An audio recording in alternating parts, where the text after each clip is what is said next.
PTI जे अॻूणे chairman ऐं शाह महमूद कुरैशी ते साइफर केस में फर्द जुर्म 12 डिसंबर ते लागू थींदो। ख़ुसूसी अदालत जो अडियाला जेल में ॿुधणी बाद हुकुम।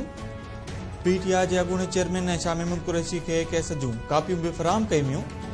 पीटीआई जे अॻूणे चेयरमैन जनरल बाजवा खे अदालत में घुराइण जो इशारो ॾेई छॾियो। पीटीआई जे अॻूणे चेयरमैन चयो त कुझु बि थी वञे चूंडुनि में पीटीआई कामयाबी थींदी। कसम खणी चवां थो त बुशरा बीबी खे निकाह वारे ॾींहुं ॾिठो हुयो।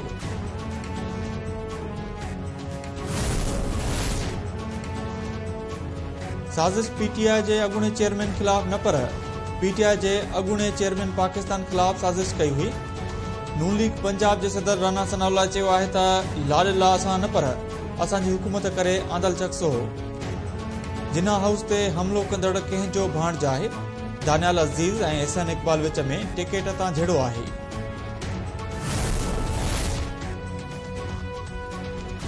नवाज शरीफ जी सियासत जो जनाज़ो असां न पर नून लीग वारा पाण ई कढी रहिया आहिनि। जॾहिं असांजी क़यादत नवाज शरीफ खे लाॾलो चवंदी आहे त ग़लति नाहे चवंदी। पीपल्स पार्टी अॻुवाण सईद गनी चयो आहे त शायदि खाका नबासी बि नवाज शरीफ जी सोच ख़िलाफ़ ॻाल्हाए रहियो आहे। असां शफ़ाफ़ चूंडूं चाहियूं था।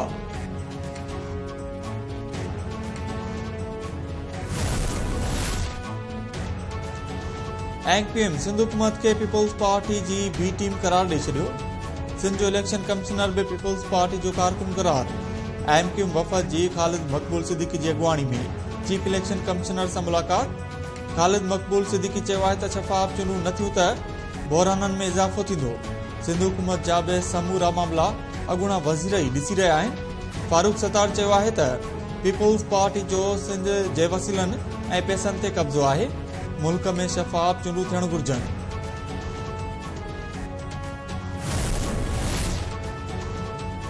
जॾहिं बि चूंडूं वेझो ईंदियूं आहिनि एमक्यूएम लसानत ऐं तहज़ुब ते ॿधल ॻाल्हियूं कंदी आहे। कराची जो अवाम पढ़ियल लिखियल आहे। शहरनि मुतदाद जी सियासत खे रद्द करे छॾियो आहे। अॻूणे सूबाई वज़ीर शर्जील नामेमुन चयो आहे त एमक्यूएम वटि न अवामी मैंडेट आहे न ई मक़बूलियत। एमक्यूएम खे शिकस्त मिलंदी।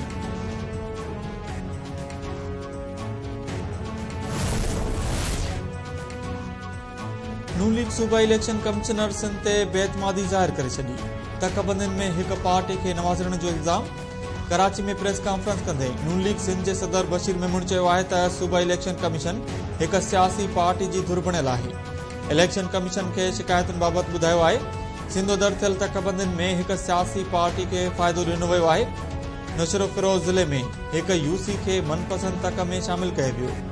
लाड़काने ज़िले अंदर बि तकबंदियुनि में हिक पार्टी खे नवाज़ियो वियो।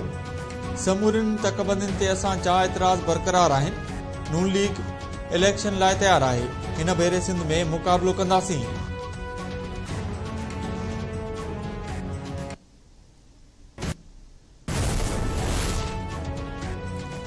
ग्वादर में समुंड जे पाणी खे मिठो बणाइण वारी रिथा बाबति तक़रीब। निगरान वज़ीर आज़म मंसूबे जो इफ़्तिताह करे छॾियो। अनवारुल्ला काकड़ चयो आहे त ग्वादर जे पाणी जो पुराणो मसइलो हल कयो वियो आहे। सीपैक सबबि ई ग्वादर जो अवाम तरक़ी जे नए दौर में शामिल थियो आहे। चीन सदाईं पाकिस्तान सां गॾु ऐं सहकार कंदो रहियो आहे।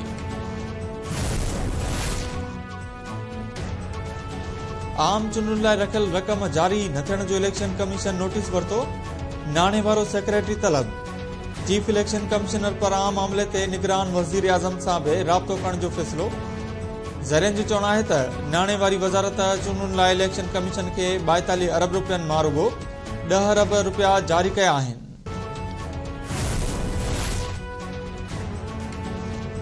नेब चेयरमैन इदारे जे माज़ी वारे रवै खे गैर मुहज़िब करार ॾेई छॾियो। नेब चेयरमैन नज़ीर अहमद चयो आहे त नेब ते हिरासा करण वारनि इल्ज़ामनि जो ख़ात्मो कयो वेंदो। करप्शन में मामूली घटिताई आई आहे जंहिंखे मुकमिल तौर ते ख़तमु करणो आहे।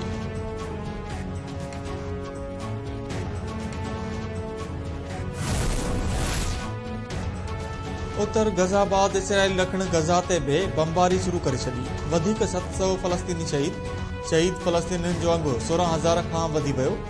इसराइली आर्मी चीफ ॾखण गज़ा में हमलनि जी तस्दीक करे छॾी। केतिरनि ई फ़लस्तीनियुनि खे गिरफ़्तार बि कयो वियो। इसराइल पारां 3 फ़ौजियुनि जे मारिजण जी बि तस्दीक।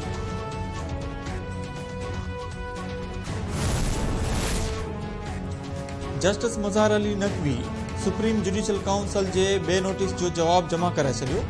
जस्टिस मुज़ाहिर नक़वी जवाब में चयो आहे त मां 2 आईनी दरख़्वास्तूं सुप्रीम कोर्ट में दाख़िल कयूं आहिनि। मुंहिंजूं 2 आईनी दरख़्वास्तूं ॿुधणी लाइ मुक़रर कयूं वञनि।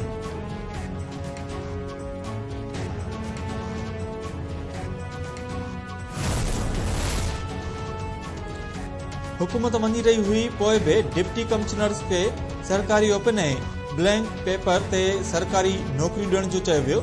सरकारी नौकरियुनि में शफ़ाफ़ियत ऐं मेरिट जो ख़्यालु रखणो पवंदो।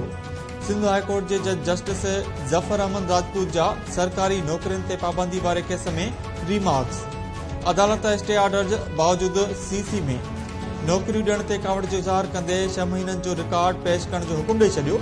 नौकरियुनि बाबति स्टे में 15 जनवरी ताईं वाद।